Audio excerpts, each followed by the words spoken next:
Olá, queridos, graça e paz a todos. É mais uma vez um motivo de muita alegria estarmos aqui e para a nossa escola bíblica dominical. O tema da nossa aula de hoje é a igreja é para os fracos. É isso mesmo. Teremos como base textos em que o apóstolo Paulo escreveu à igreja de Corinto, tratando desse tema, né? E nós veremos como que isso é tão importante na nossa vida, no nosso relacionamento com Deus, o entendimento que temos a respeito de nós mesmos, o entendimento que temos a respeito de Deus e da comunidade da qual nós fazemos parte. E você irá perceber que um diagnóstico preciso a respeito de quem nós somos, daquilo que o Evangelho é, daquilo que Deus fez por nós e por que Ele fez, como que o entendimento a respeito dessas verdades seria mais do que suficiente para que a comunidade realmente pudesse experimentar, viver e ser uma agência de transformação, de vida, de amor, de amizade, de perdão, de cura e transformação. O texto é do primeiro capítulo, a primeira carta de Paulo aos Coríntios, no capítulo 1, a partir do verso de número 18, onde a Bíblia diz assim: certamente a palavra da cruz é loucura para os que se perdem, mas para nós que somos salvos, poder de Deus. Pois está escrito: destruirei a sabedoria dos sábios e aniquilarei a inteligência dos instruídos. Onde está o sábio? Onde o escriba? Onde o inquiridor deste século? Porventura, não tornou Deus louca a sabedoria do mundo? Visto como na sabedoria de Deus o mundo não o conheceu por sua própria sabedoria, aprove a Deus salvar os que creem pela loucura da pregação. Porque tanto os judeus pedem sinais, como os gregos buscam sabedoria. Mas nós pregamos a Cristo crucificado, escândalo para os judeus, loucura para os gentios. Mas para os que foram chamados, tanto judeus como gregos, pregamos a Cristo, poder de Deus e sabedoria de Deus. Porque a loucura de Deus é mais sábia do que os homens e a fraqueza de Deus é mais forte do que os homens. Já diz o cântico: não é dos fortes a vitória, nem dos que correm melhor, mas dos fiéis e sinceros que seguem junto ao Senhor. Nessa passagem, o apóstolo Paulo menciona por 4 vezes a expressão poder. Nós não lemos todo o capítulo, porque o texto vai até o capítulo 2, versos 4 e 5. E se você ler todo esse texto, você vai perceber que por 4 vezes a expressão poder aparece aí. A nossa sociedade, ela adora o poder. A cobiça pelo poder sempre tem caracterizado o ser humano. Nossos primeiros pais, Adão e Eva, aliás, eles foram tentados a partir desta premissa. O tentador lhes oferece poder, sentimento de autossuficiência, de independência. A sede pelo poder se expressa, pelo menos, em 3 ambições humanas: dinheiro, fama e influência. A gente percebe como que isso está tremendamente enraizado no coração das pessoas. Percebemos essa sede na política, na vida pública, nas relações familiares, nos negócios, na indústria, na vida profissional. E isso também, e lamentavelmente, ela vai desembocar e vai aparecer na igreja. Luta por poder eclesiástico nas disputas denominacionais não são coisas raras, são coisas comuns, são coisas frequentes. E essa sede de poder chega também nos púlpitos. Disse John Stott que o púlpito é um lugar perigoso para qualquer filho de Adão. Precisamos tomar muito cuidado com o que nós estamos lidando, por que nós estamos lidando, a motivação com que nós estamos lidando. E é muito curioso, porque quando nós lemos textos como, por exemplo, de Marcos 10, 42 até 45, a gente percebe que Jesus ele renunciou ao poder que legitimamente ele possuía e pertencia, a fim de deixar uma lição tremendamente impactante e transformadora para a vida dos seus discípulos. Ele diz que entre os homens há essa disputa, a busca pela grandeza, a busca pelo poder, mas ele diz que no reino de Deus não é assim. O reino de Deus ele inverte a pirâmide. O maior tem que ser o menor. O Senhor tem que ser aquele que serve. Então, ele traz esse ensinamento a fim de desconstruir aquilo que estava no consciente, no imaginário das pessoas, mostrando que os valores do reino de Deus e daqueles que passaram a abraçá-lo deveria ir na contramão daquilo que era comum, daquilo que era predominante nos dias de Jesus e em toda e qualquer época. Pois bem, na passagem de 1 Coríntios, capítulo 1, do verso 17, até o capítulo 2, versos 5, nós encontramos 3 expressões acerca da mesma realidade. Nós encontramos o apóstolo Paulo dizendo sobre o poder de Deus que se mostra na fraqueza da mensagem. Ele fala na fraqueza dos receptores dessa mensagem e ele fala também na fraqueza dos que pregam essa mensagem. É muito interessante isso, né? Então, primeiramente, nós vamos ver do verso 18 até o verso 25, a fraqueza na mensagem. Que coisa curiosa. E Paulo vai dizer que a cruz é essa demonstração não de força, não de poder, mas de humilhação, de fraqueza. E aí, e com isso, ele nos convida a pensar a respeito dessa mensagem graciosa, extraordinária, da parte de Deus. Paulo repete por 2 vezes o conceito de poder na fraqueza da mensagem. Dos versos 18 até o verso 21, ele vai dizer: certamente a palavra da cruz é loucura para os que se perdem, mas para nós que somos salvos é poder de Deus.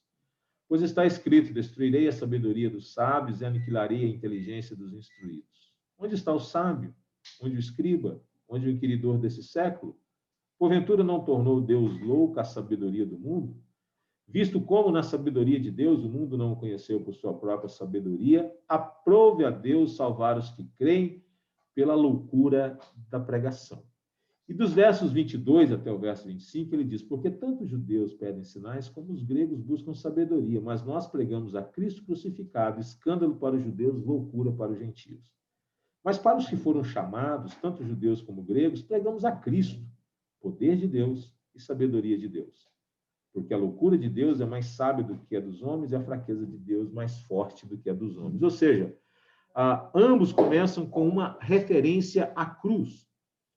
Seu objetivo, no entanto, é mostrar que a perspectiva humana da cruz ela é diferente da perspectiva de Deus. Vejamos, o verso 21 nos fala a respeito da loucura da pregação. E o verso 21 termina com uma afirmação maravilhosa sobre a natureza do evangelho, estabelecendo aqui 3 contrastes a respeito dessa pregação. Primeiro, a sabedoria do mundo falhou. E pelo fato da sabedoria do mundo ter falhado, Deus tomou a iniciativa e enviou seu Filho para salvar aqueles que creram nele. Segundo, a salvação em Cristo não é mero conhecimento acerca de Deus, mas é uma restauração plena na relação com ele. Terceiro, mostrar que essa iniciativa se deu através da loucura da pregação. Então, Paulo chama atenção para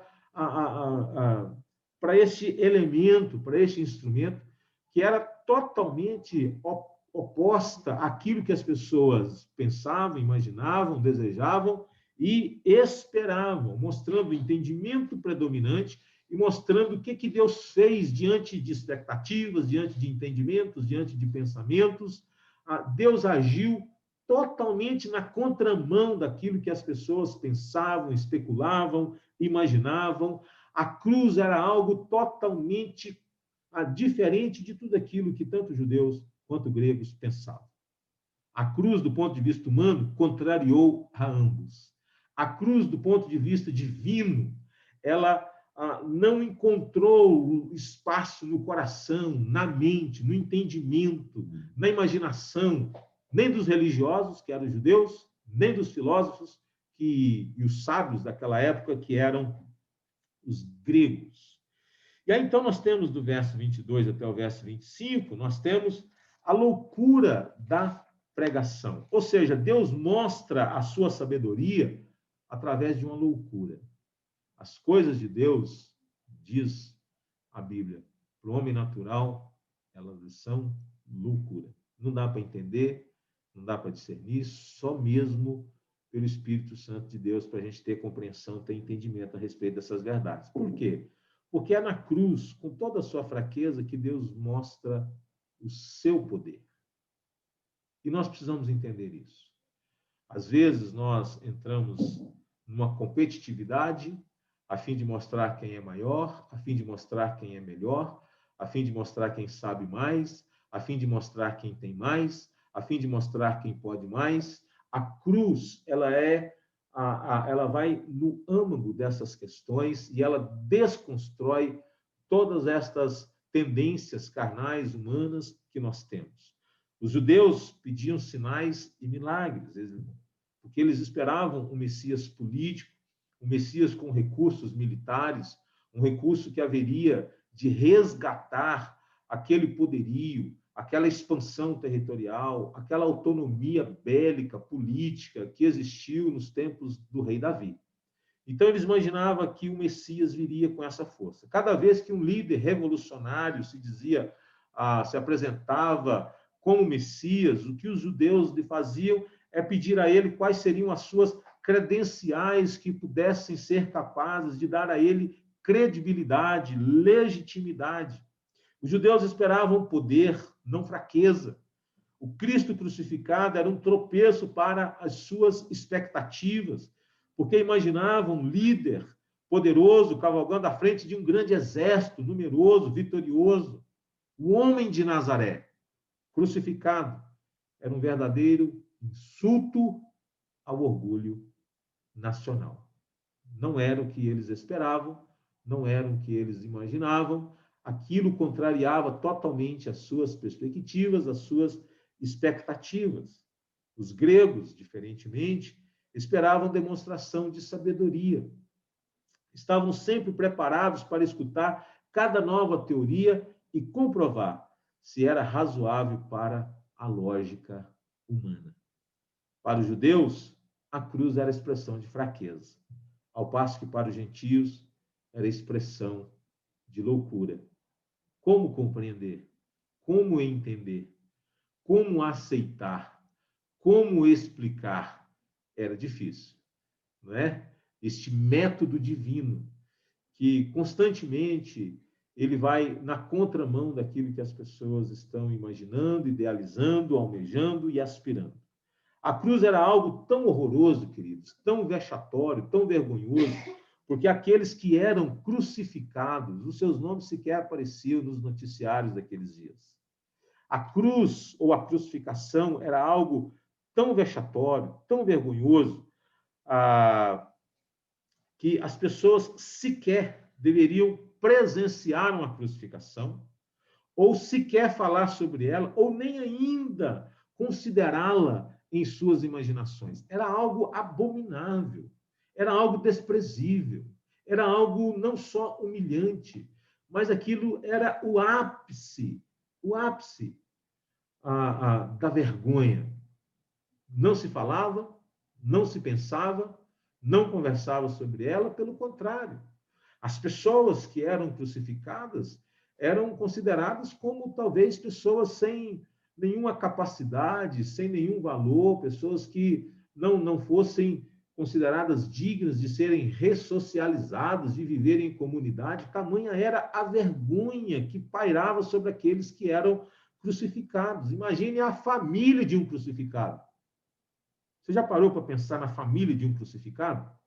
Nós nos envergonhamos com tanta facilidade quando, de repente, um filho tira uma nota baixa na sala, quando, de repente, os nossos filhos não atendem às nossas expectativas, quando, de repente, os nossos filhos não são tudo aquilo que nós imaginávamos, quando os nossos filhos começam a dizer para nós: eu não sou obrigado a viver o seu projeto, quando os nossos filhos, de repente, começam a contrariar tudo aquilo que, às vezes, nós pensávamos, idealizávamos, sonhávamos, não é verdade? Há uma nota vermelha, aquela profissão que talvez nós não gostaríamos que eles a desempenhassem, coisas dessa natureza. Nós, às vezes, nos sentimos envergonhados por causa do nosso orgulho, evidentemente. Imagine você, a família de um crucificado.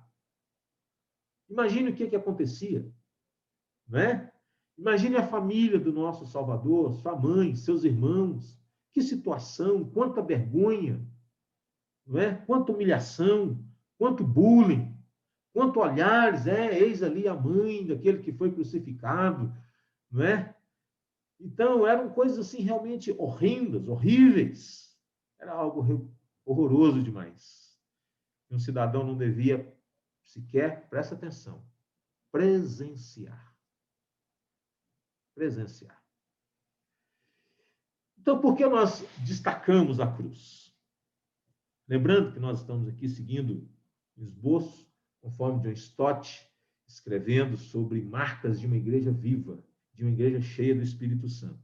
E uma igreja cheia do Espírito Santo não é uma igreja soberba, é uma igreja fraca, composta de crentes fracos, que reconhecem a sua fraqueza, por isso buscam graça em Deus, força em Deus, dependência de Deus. A cruz é o tropeço para todos os que confiam no poder humano e em sua própria capacidade para salvar.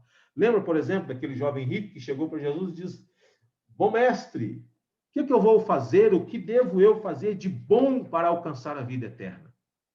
E talvez os seres humanos são tomados por essa ideia, pela pretensa arrogância de achar que em suas mãos há o poder, em seus corações há a capacidade de poder fazer algo que seja grande, bom o suficiente para que Deus pudesse agradar-se de tal maneira a ponto de salvá-los.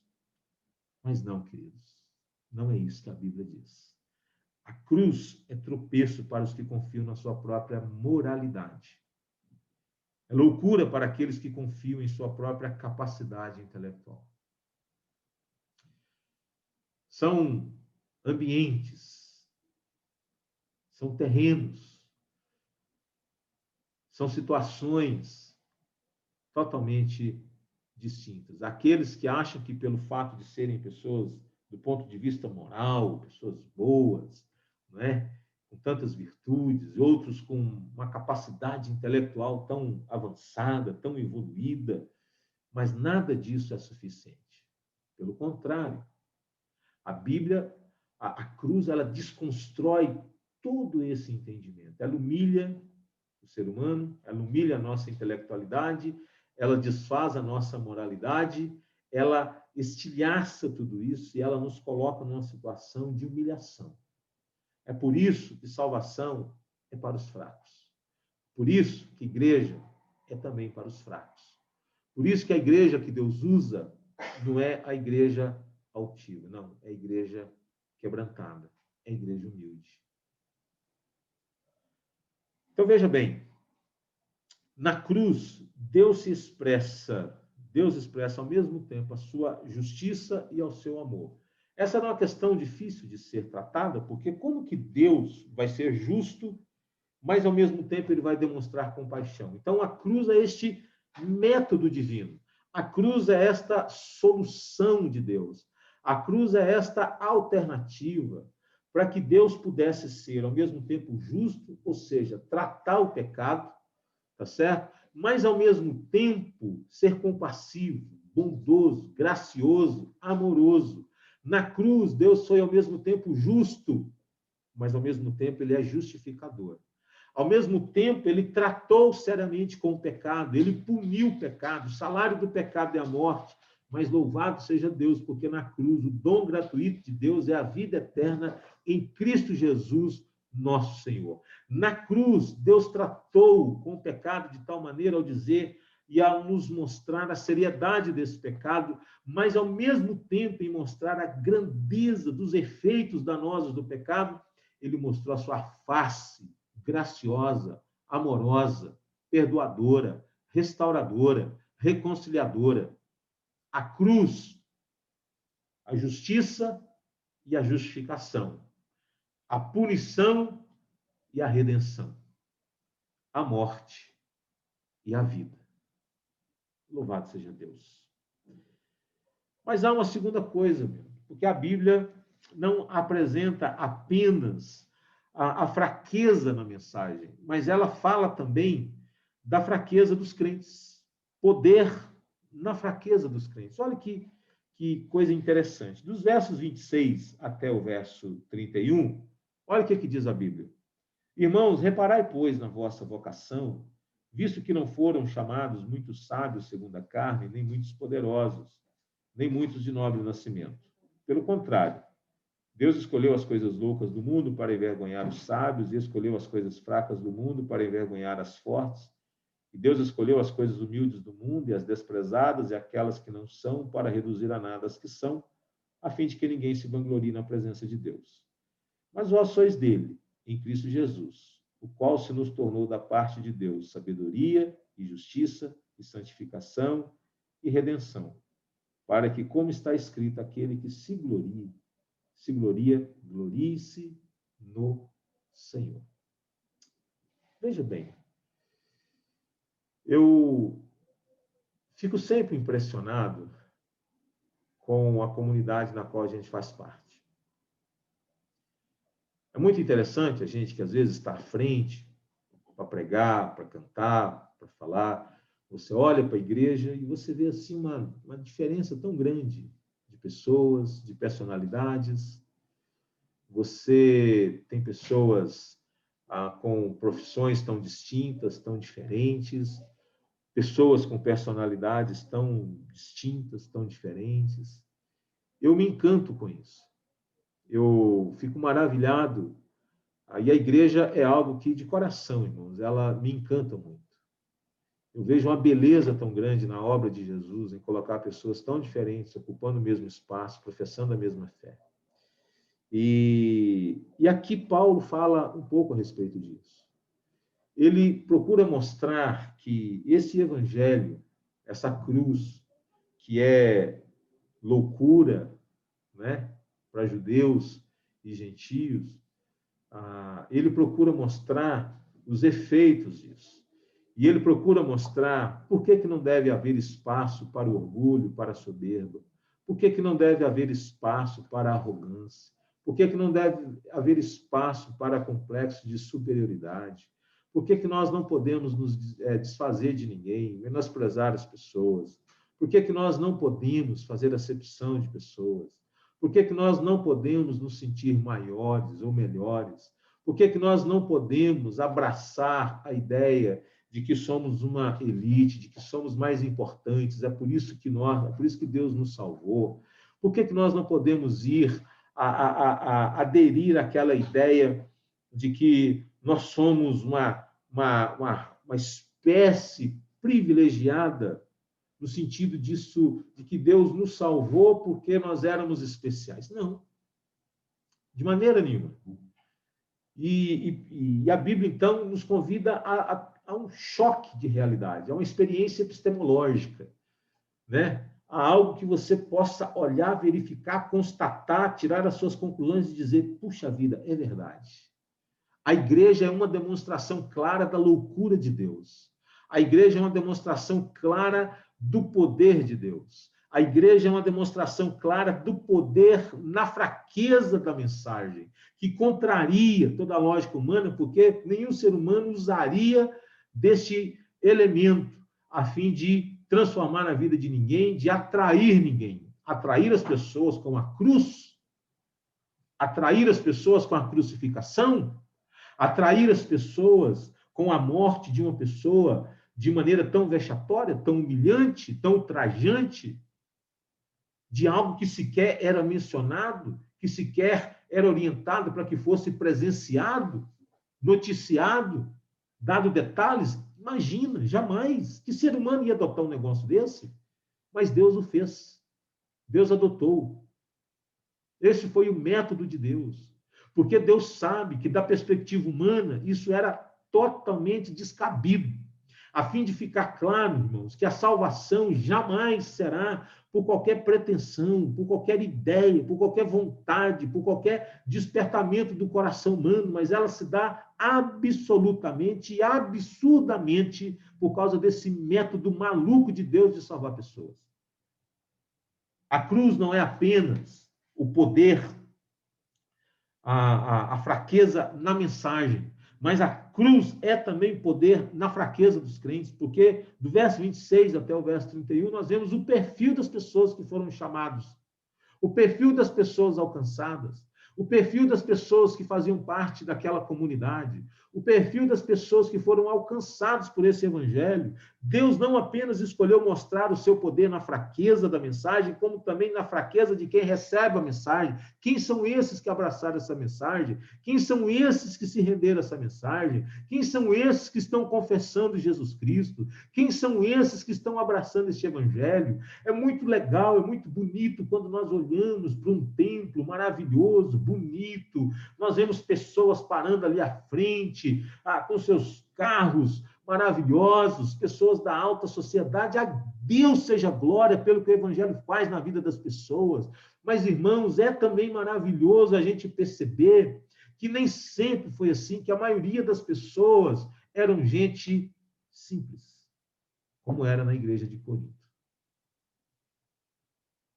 É certo que Jesus tinha pessoas da alta sociedade que caminhavam com ele, né?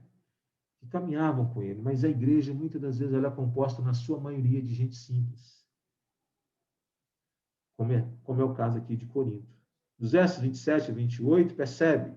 Nós temos expressões como loucura, fraqueza, insignificante e desprezado.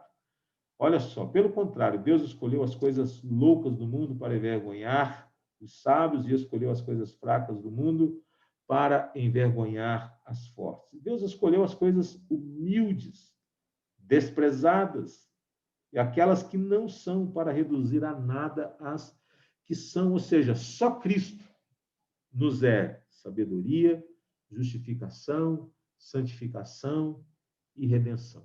Só em Jesus. Por que isso? Porque a justificação tem a ver com a nossa restauração com Deus. A santificação tem a ver com a nossa transformação. E a redenção tem a ver com a nossa glorificação. É disso que o apóstolo Paulo está falando. É disso que ele está convidando as pessoas a experimentar, a viver, a sentir, conforme ele diz, mas vós sois dele, em Cristo Jesus, o qual se nos tornou da parte de Deus sabedoria. E ele está escrevendo para uma igreja que estava numa cidade que valorizava o conhecimento, que valorizava o saber. E ele está dizendo, Cristo é a sabedoria de Deus. Não só a sabedoria, é a justiça. Nele nós temos a justificação. Por intermédio dele nós podemos ser restaurados a nossa comunhão com Deus. Mas não apenas a nossa redenção, a nossa justificação, mas a nossa santificação, a nossa transformação processual, gradativa, até que ela seja plena. Por isso, a redenção, porque talvez aqui a ideia é essa, dessa restauração plena, total, no final, a nossa plena transformação. Então, ele está dizendo que só em Jesus nós podemos experimentar essas bênçãos. Só em Jesus nós podemos viver essas realidades. Porque a parte de Cristo não tem moralidade. A parte de Cristo não tem intelectualidade. Porque moralidade e intelectualidade são desconstruídas. O homem não pode alcançar a sua salvação através da sua moralidade, e ele também não pode ser salvo através da sua intelectualidade, porque não se trata de conhecimento que é armazenado, não se trata de formulações teológicas, doutrinárias, não é disso que a Bíblia está dizendo, ela está falando de uma experiência real, de uma transformação do coração, de algo que acontece de dentro para fora do ser humano. Não apenas absorvido pela sua mente, mas fala de uma mudança de coração. Por isso, que a Bíblia vai dizer que ele é sabedoria, que ele é justiça, que ele é a santificação e ele é também redenção.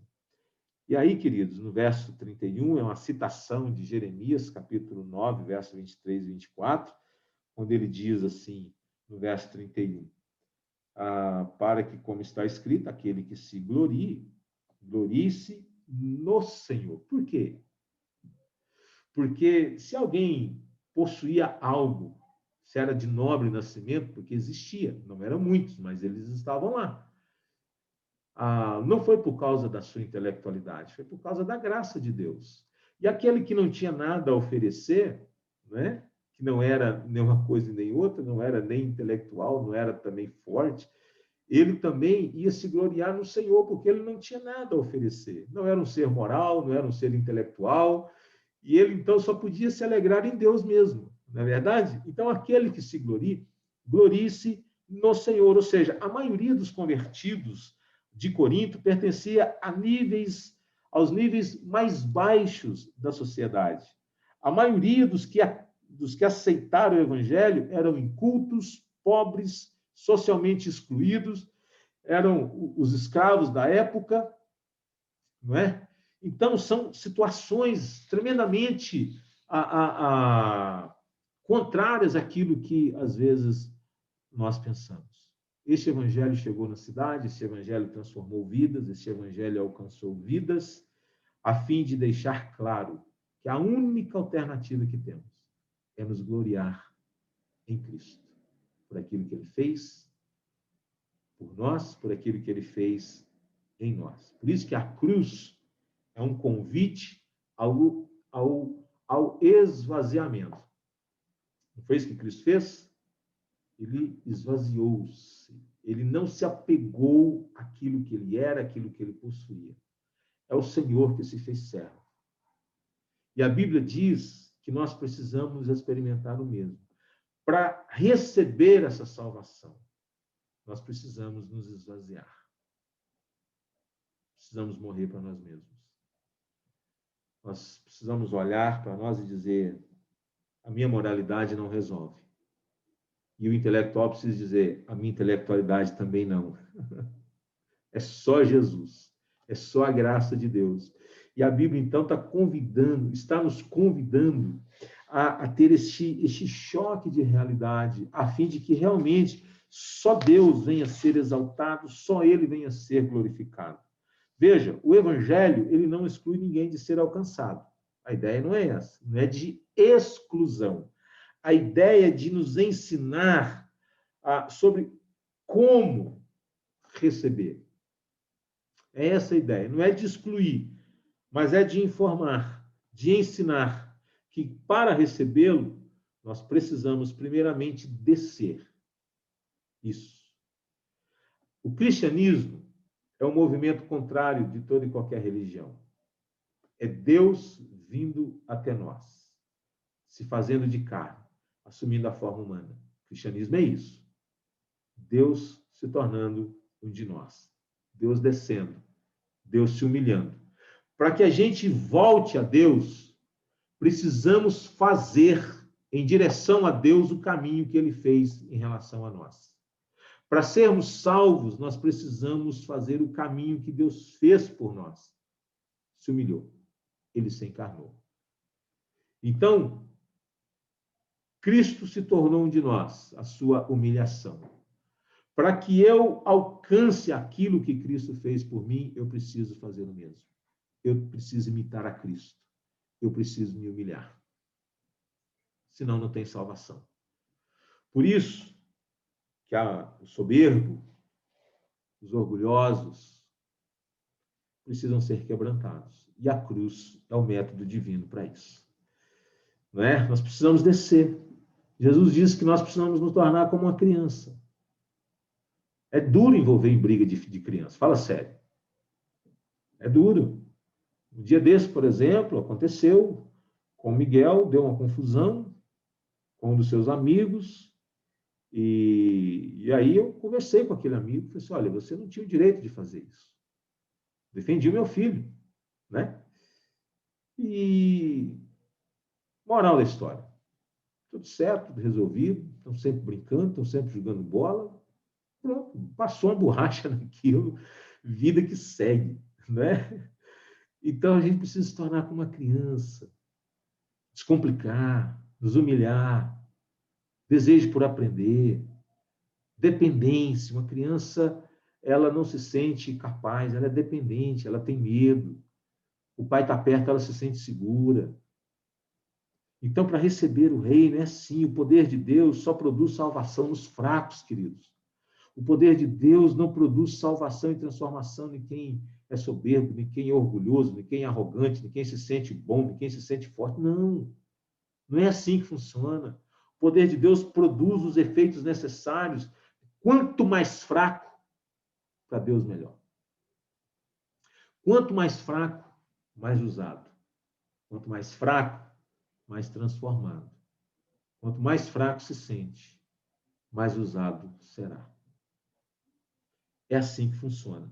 Por isso, o poder na fraqueza de quem prega. Não se trata apenas, conforme nós falamos, do poder na fraqueza na mensagem, a cruz.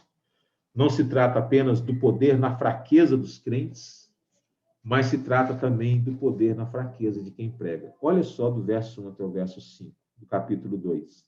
Eu, irmãos, quando fui ter convosco, anunciando-vos o testemunho de Deus, não fiz com ostentação de linguagem ou de sabedoria, porque decidi nada saber entre vós, senão a Jesus Cristo, e este crucificado.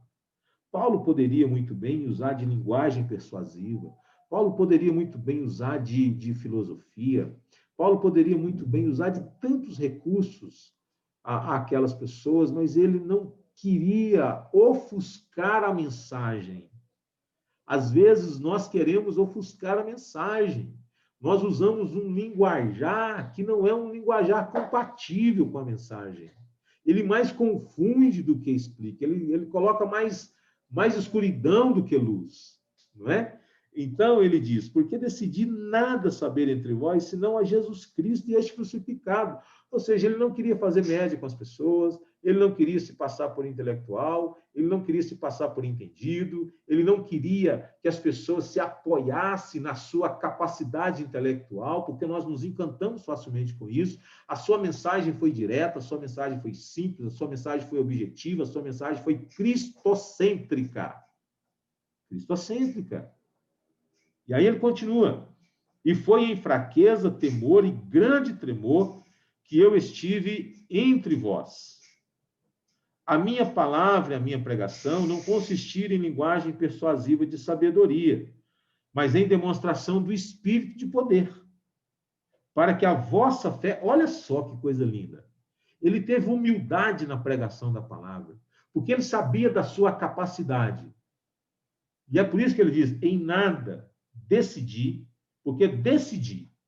Ele diz, olha, eu poderia, porque ele tinha conhecimento, ele tinha capacidade, ele tinha formação, ele tinha instrução, ele tinha entendimento, mas ele queria que as pessoas entendessem exatamente o cerne, o conteúdo essencial dessa mensagem, para que a vossa fé não se apoiasse em sabedoria humana, em personalidade humana, em capacidade humana, somente, sim, no poder de Deus.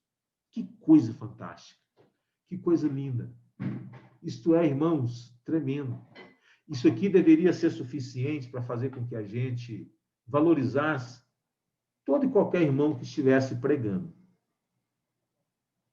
Com isso, não estou querendo dizer que a gente não tem que tentar nos comunicar da melhor maneira possível. Eu, como pastor, eu tenho muitas dificuldades, eu não preciso dizer para você quais são elas, mas a necessidade de você tentar falar muito com pouco. A necessidade de você escolher bem as suas palavras a fim de que elas sejam as mais claras possíveis, as mais inteligíveis possíveis, para que as pessoas possam ter o melhor entendimento, o melhor discernimento. Isso não é fácil. Às vezes, a gente usa muitas palavras para comunicar pouco. Por exemplo, quando eu ouço uma pregação de um coreano, e aí você tem o tradutor, é muito curioso, porque o pregador coreano, Coreia do Sul, ele fala, e o intérprete está ali do lado. E aí, quando ele termina, então, aquela sentença, aí vem a tradução, e às vezes o tradutor, ele... Lógico, o tradutor tem a liberdade para sintetizar, né? Às vezes, algumas coisas, mas na estrutura da língua, a gente perguntou isso para um coreano, e ele diz, não, às vezes é isso mesmo. usa-se muito, né? Muitas palavras, mas na tradução é simples. Nossa, interessante. E às vezes a gente faz isso. E Paulo está dizendo que ele decidiu nada saber, senão somente Jesus Cristo e este crucificado. Então, o foco muda. E Paulo diz que o mensageiro do evangelho não tem poder. O foco não é o pregador. O poder não está no pregador. A grandeza não é o pregador. A grandeza está na mensagem através da fraqueza do pregador. Então, irmãos, isso serve para nos ensinar a respeito daqueles que são convertidos. Ninguém é convertido por causa da sabedoria humana. A gente, às vezes, pode usar palavras tão belas, tão bonitas. As pessoas podem sair assim, nossa, aquele pastor é inteligente mesmo. Né? Nossa, ele tem assim ele tem uma retórica, ele tem assim todo um... Isso é belo, é precioso, mas não é isso que transforma o coração das pessoas. Não é isso. O poder não está em nós, como também não estava em Paulo. Está na cruz, está no Espírito Santo de Deus. Está na cruz. E nós precisávamos entender melhor isso. E nós precisávamos confiar mais nisso. Às vezes nós achamos que é nós quem converte as pessoas. Às vezes nós achamos que vai ser por causa do nosso muito falar, que vai ser por causa da nossa capacidade, da nossa intelectualidade, por causa das nossas palavras, por causa das nossas explicações. Não, querido. É Deus, é o Evangelho, é o Espírito Santo de Deus. O poder não está em nós. Meu Deus, e graças a Deus por isso. Porque mesmo ele não sendo e não estando em nós, nós às vezes somos tentados a achar que está, imagina. E aí, para terminar, nós temos o Cordeiro de Deus. Se você ler João capítulo 4, João não, Apocalipse capítulo 4, ali nós temos duas descrições muito belas da pessoa de Jesus. Cordeiro que está no trono, mas a Bíblia diz o cordeiro que foi imolado. Essas duas descrições a respeito de Cristo, elas são preciosas demais. Porque nós temos, ao mesmo tempo, uma mensagem que apresenta a fraqueza, o cordeiro que foi imolado, mas nós temos uma imagem que transmite a ideia de força e de grandeza. A mensagem é proclamada por pregadores fracos, cheios de temor. A mensagem, ela é recebida por pessoas fracas, desprezadas pelo mundo. Deus quis escolher um instrumento fraco para apresentar a mensagem de Cristo ou do Cristo crucificado aos proletários de Corinto. E a Bíblia nos convida a entender e a perceber que ele atua da mesma maneira ainda hoje.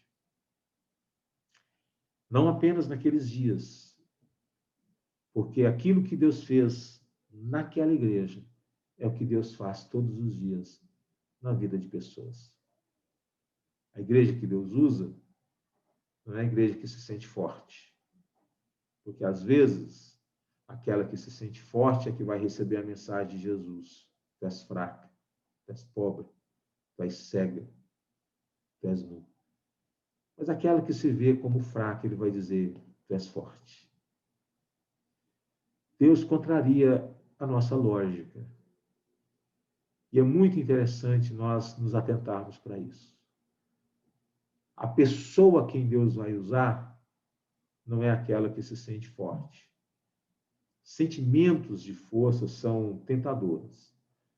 Quando Jesus começou a falar a respeito da sua crucificação, que ele diz, o pastor vai ser ferido e as ovelhas serão dispersas, Pedro foi um dos que disse, jamais, eu jamais. Foi tomado por um sentimento de autossuficiência e não tardou, queridos, para que os soldados romanos pusessem as mãos em Jesus para que Pedro, então, começasse a negá-lo. Eu tenho muito medo quando, às vezes, alguém se aproxime de mim cheio de confissão de fé. Que eu jamais, que agora sim, que eu vou fazer, que eu vou isso, que eu vou aquilo, que não sei. Eu, no coração, eu fico pensando, é pela graça de Deus. É pela graça de Deus. Esse sentimento, ele é muito perigoso, ele é muito temeroso. A experiência tem me ensinado que as pessoas que se apegam a ele não tardam a voltar atrás. Porque o poder de Deus se aperfeiçoa na fraqueza, porque quando nós somos fracos, é aí que nós somos fortes. A nossa força está na nossa fraqueza. A força da igreja está na sua fraqueza. Porque quanto mais ela se vê como uma igreja fraca, mais ela ora, mais ela depende, mais ela se humilha, mais ela faz a vontade de Deus. A partir do momento que ela se sentir forte, poderosa, imponente, gloriosa, o Cordeiro de Deus se afasta. Porque isso é incompatível com a mensagem do Evangelho. E nós precisamos entender isso. Numa sociedade que valoriza tanto o poder, o nosso poder não está na nossa força, o nosso poder está na cruz. Esse método maluco de Deus, esse método estranho de Deus, de alcançar vidas e de transformar vidas. Que nós, exemplo do apóstolo Paulo, nós venhamos a fazer o mesmo, porque eu decidi nada saber entre vós, senão em Jesus Cristo, e este crucificado. Não é dos fortes a vitória, nem dos que correm melhor, mas dos fiéis e sinceros que seguem junto ao Senhor. Se você se sente fraco, você ora, você busca, você depende, você procura crescer, você procura se fortalecer em Deus. Igreja é para os fracos. Pessoas que se afastam da igreja, que não querem mais conviver com ela, foram picados por esse sentimento. Sou forte demais. Não preciso de ninguém. Não preciso caminhar com ninguém. Sou forte demais. Eu sou autossuficiente.